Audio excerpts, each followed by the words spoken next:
ठीक है, तो लास्ट वीडियो में हमने यहाँ तक पढ़ लिया था। अब हम यहाँ से पढ़ेंगे। हम पढ़ रहे थे साइंस का chapter 15, improvement in food resource, class 9th। ठीक है, तो हमने यहाँ तक कर लिया था लास्ट वीडियो में। अब हम करेंगे यहाँ से स्टार्ट।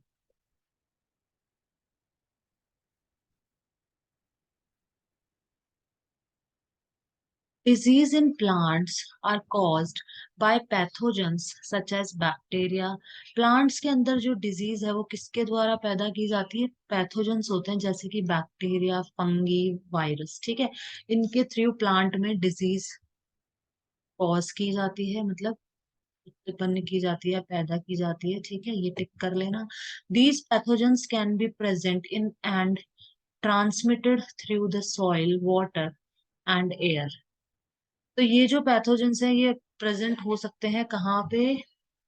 मतलब प्लांट के अंदर भी प्रेजेंट हो सकते हैं, या फिर ये ट्रांसमिटेड हो सकते हैं किसके थ्रू? सॉइल के थ्रू, वाटर के थ्रू और एयर के थ्रू ये ट्रांसमिटेड हो सकते हैं। मतलब प्लांट के अंदर जा सकता है, प्लांट में ट्रांसमिट हो जाएंगे, चले जाएंगे सॉइल के थ्रू, वाटर के थ्रू या फिर एयर के थ्रू। तो ये पैथोजेंस होते हैं जो बीमारियां फैलाते हैं। Weeds, insects and disease can be controlled by various method। तो जो वीड हो गया हमारा अनवांटेड प्लांट, इंसेक्ट्स हो गए, डिजीज हो गया, इनको कंट्रोल किया जा सकता है बाय वेरियस मेथड, अलग अलग प्रकार के मेथड यूज करके। One of the most commonly used method is the use of pesticide। हम पेस्टिसाइड का यूज करते हैं पेस्ट को मारने के लिए। पेस्ट मतलब कीड़े, कीड़ों को मारने के लिए हम पेस्टिसाइड का यूज करते हैं। है ना, बहुत ही कॉमनली यूज मेथड है, मतलब बहुत ज्यादातर लोग इसका यूज करते हैं। Which include herbicides, insecticide. Herbicides का यूज करते हैं अपन अनवांटेड प्लांट्स को खत्म करने के लिए, हर्बिसाइड का यूज किया जाता है। इंसेक्टिसाइड वही इंसेक्ट को मारने के लिए, फंगी को मारने के लिए फंगिसाइड्स। तो these chemicals are spread on crop. ये जो केमिकल्स हैं अब ये फसल के ऊपर स्प्रे किए जाते हैं, छिड़के जाते हैं। और used for treating seeds and soil. ठीक है, तो ये these chemicals are spread on crop, plant और यूज्ड फॉर ट्रीटिंग सीड्स और सॉइल। ठीक है, सीड को या सॉइल को भी ट्रीट करने के लिए, मतलब उसमें भी कोई कीड़े मकोड़े कुछ ना हो तो उस पे भी छिड़क दिए जाते हैं। However, excessive use of these chemicals creates problem। अगर इन केमिकल्स का हम एक्सेसिव यूज करेंगे, बहुत ज्यादा यूज करेंगे, तो दिक्कतें हो सकती हैं, प्रॉब्लम हो सकती हैं। Since they can be poisonous to many plant and animal species and cause environmental pollution. इसको टिक कर लेना, ये भी इंपॉर्टेंट है। ये देखो, excessive use of these chemicals, in chemical का अगर एक्सेसिव मतलब बहुत ज्यादा यूज करेंगे तो प्रॉब्लम हो सकती है। Since they can be poisonous to many plants, मतलब ये जहर का काम कर सकते हैं कई प्लांट्स के लिए और एनिमल्स के लिए भी। और एनवायरमेंटल पॉल्यूशन हो जाएगी इससे। ठीक है, एनवायरमेंटल पॉल्यूशन अपने आप ही हो जाएगी जब प्लांट्स एनिमल को एक तरह से पॉइजन का काम कर रहे हैं उनके लिए। तो weed control methods also include mechanical removal। Weed control में क्या किया जाता है? हाथों से भी लोग अपने खेतों में जा जाके और वो जो भी अनवांटेड प्लांट है उनको हटा देते हैं, मतलब उनको उखाड़ देते हैं जा जाके। Preventive methods such as proper seed bed preparation, timely sowing of crops, intercropping and crop rotation also help in weed control। Weed control कैसे कर सकते हैं? वीड कंट्रोल ऐसे भी किया जा सकता है, देखो, preventive method such as, preventive method मतलब वीड को प्रिवेंट करना, रोकना। तो proper seed bed preparation, proper मतलब सीड्स के लिए जो भी अपन वो जो जमीन बना रहे हैं उसके लिए लिखा है ये बेड, उसको प्रॉपर प्रिपेयर करना। टाइमली क्रॉप्स, फसल को मतलब टाइमली उस बीज बो देना। ठीक है, इंटरक्रॉपिंग यूज करना, क्रॉप रोटेशन, इन सब से हम वीड्स को कंट्रोल कर सकते हैं। Some other preventive measures against pest are the use of,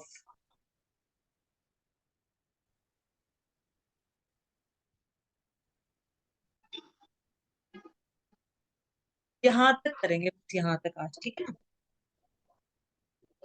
पढ़ लेते हैं। तो वीड को इस तरह से भी कंट्रोल किया जा सकता है, मतलब जो अनवांटेड प्लांट्स होते हैं उनको क्या होता है, खेतों में जाकर हम उनको निकाल लेते हैं हाथों से।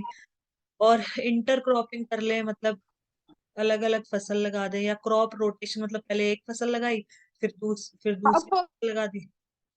क्या के कह रहे हो? उखाड़ दो। हाँ हाँ, जाके उखाड़ दो। तो इस तरीके से भी अपन वीड को कंट्रोल कर सकते हैं, ठीक है। तो some other preventive measures against pest are the use of resistant varieties.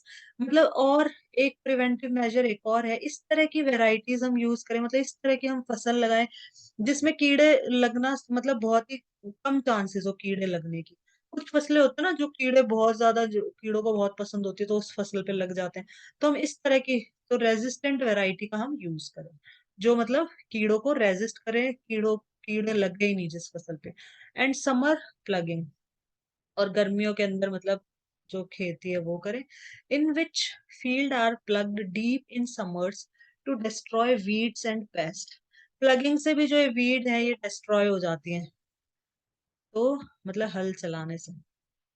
Ploughing, ploughing मतलब होता है हल चलाना। ठीक है, अब ये क्वेश्चंस कर लेते हैं बस हम लास्ट।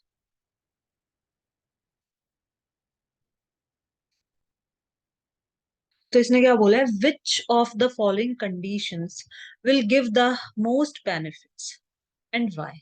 इन तीनों में से कौन सी कंडीशन सबसे ज्यादा लाभदायक है, सबसे ज्यादा फायदा देगी, सबसे ज्यादा बेनिफिट देगी, और क्यों। सबसे पहली, तीन है, तीनों में से एक बतानी कौन सी देगी। Farmers use high quality seed, do not adopt irrigation और यूज फर्टिलाइजर। फार्मर ने हाई क्वालिटी के सीड, बीज तो अच्छी क्वालिटी के खरीद लिए फार्मर ने, लेकिन उन्होंने इरिगेशन को अडॉप्ट नहीं करा, मतलब सिंचाई का कोई भी उन्होंने, बारिश पे डिपेंड है मतलब एक तरह से, सिंचाई के लिए उन्होंने कोई चीज अडॉप्ट नहीं करी, जैसे रेन, वो जो सारी चीजें हमने पढ़ी थी ना, रिवर लिफ्ट सिस्टम और टैंक्स और वेल और ट्यूब वेल और कैनाल्स, तो ऐसा उसने कुछ भी नहीं अडॉप्ट किया। और ना ही फर्टिलाइजर यूज करे, ठीक है। तो यहाँ फसल अच्छी लगेगी, ठीक है। इसने पूछा ये सही है। दूसरा, दूसरा क्या बोला है, फार्मर यूज ऑर्डिनरी सीड, और साधारण बीज यूज करे। इरिगेशन उसने अडॉप्ट करा, मतलब सिंचाई का कुछ ना कुछ बंदोबस्त उसने कर लिया। एंड और उस फर्टिलाइजर भी उसने यूज कर लिया। ये सही है कि तीसरा, ये तीनों में से कौन सा सही है ये पूछा है। फार्मर्स यूज क्वालिटी सीड, अच्छे तो बीज फार्मर ने यूज करें, क्वालिटी मतलब अच्छी क्वालिटी के बीज यूज करें, इरिगेशन भी यूज करें, सिंचाई का भी मतलब बंदोबस्त कर लिया, पानी का भी। यूज फर्टिलाइजर, फर्टिलाइजर भी उसने यूज करे। And use crop protection major, तो ये सबसे बढ़िया तो यही है, ये सबसे बढ़िया लग रहा है। तो इसने क्रॉप प्रोटेक्शन, क्रॉप को प्रोटेक्ट करने के भी तरीके इसने अपनाए हैं, जैसे कीड़े मकोड़ों को मारना और ये सारी चीजें, ठीक है। इंसेक्टिसाइड, हर्बिसाइड, पेस्टिसाइड्स, इनका भी यूज किया है इसने। तो तीनों में से सबसे बेस्ट ये है, थर्ड वाला। क्यों बेस्ट है, क्योंकि ये सबसे ज्यादा बेनिफिट देगा। इसने क्या करा है, यहाँ पे गुड क्वालिटी के सीड लिए, सिर्फ यहाँ पे गुड क्वालिटी के सीड ले लेने से कुछ नहीं होता है, बाकी सारी चीजें इसने अडॉप्ट नहीं करी, ठीक है। यहाँ पे सीड ही अच्छे नहीं है तो फिर इन चीजों का क्या फायदा। इरिगेशन फर्टिलाइजर डालने का क्या मतलब है जब बीज ही अच्छे नहीं है। तो यहाँ पे इसने देखो सारी चीजों का यूज करा है, अच्छे बीज, इरिगेशन भी है, फर्टिलाइजर भी है, तो ये सबसे अच्छा है, ठीक है। तो इस तरीके से लिख देना है इसका आंसर, तीनों में से ये आ जाएगा इसका आंसर। और बस आज यहीं तक ही करेंगे, ये हो गया हमारा खत्म। कल हम पढ़ेंगे ये हम कल करेंगे।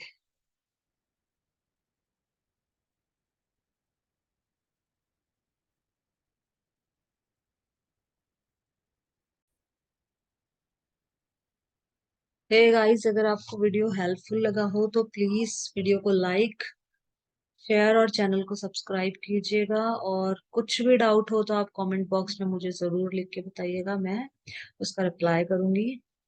Thanks to all and have a nice day.